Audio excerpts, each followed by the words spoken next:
शाळेतली पुस्तकं आठवतात का? त्यावर हमखास एक नाम असायचं, बालभारती. तर आज आपण याच बालभारतीची गोष्ट जाणून घेणार आहोत. महाराष्ट्रातल्या लाखो विद्यार्थ्यांच्या हातात पुस्तकं देणाऱ्या या संस्थेची कहाणी. आता विचार करा, आपण जे दररोज शाळेत शिकतो ती पुस्तकं, ती नक्की कोण बनवतं? कुठून येतात ही पुस्तकं? हा प्रश्न साधा वाटला तरी खूप महत्वाचा आहे, कारण याच पुस्तकांवर अख्खं शिक्षण अवलंबून असतं, नाही का? तर आज आपण काय काय पाहणार आहोत?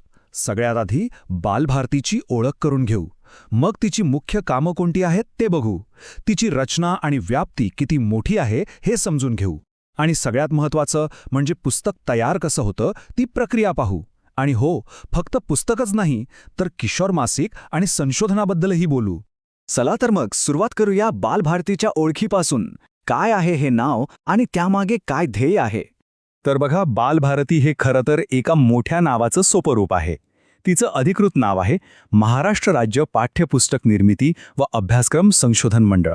नावावरूनच कळतंय की ही संस्था अभ्यासक्रम ठरवते, पुस्तकं तयार करते आणि त्यावर संशोधनही करते. आणि ही संस्था कधी स्थापन झाली? तर गोष्ट आहे 1967 सालची.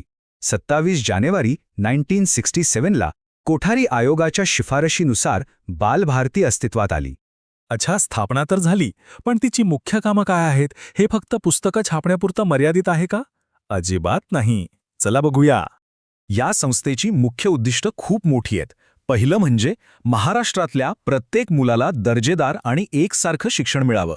त्यासाठी प्रमाणित म्हणजे स्टँडर्ड पाठ्यपुस्तकं तयार करणं, अभ्यासक्रमात काय बदल हवेत यावर सतत संशोधन करणं आणि शैक्षणिक सुधारणा लागू करणं, ही सगळी यांची मुख्य उद्दिष्टे आहेत.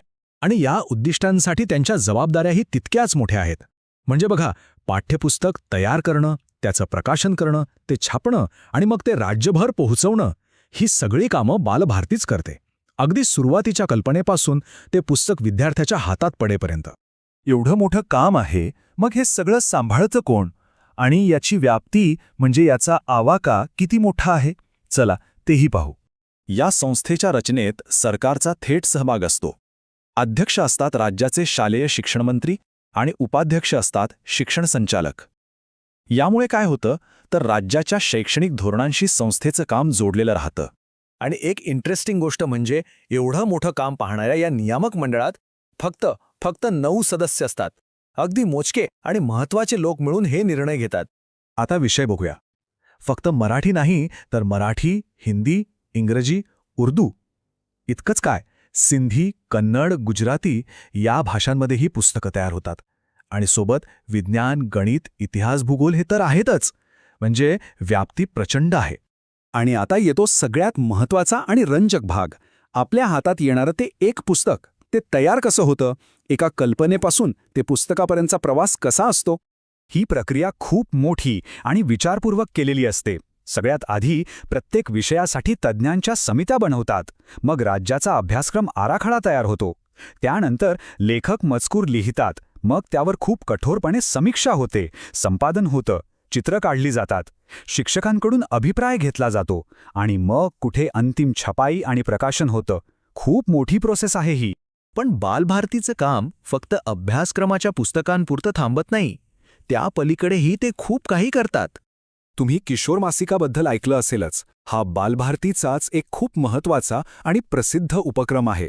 हे मासिक सुरू झालं 1971 साली, खास 9 ते 14 वयोगटातल्या मुलामुलींसाठी. यात काय असतं, तर छान छान गोष्टी, कविता, मोठ्या माणसांची चरित्र आणि विज्ञानावरचे लेख.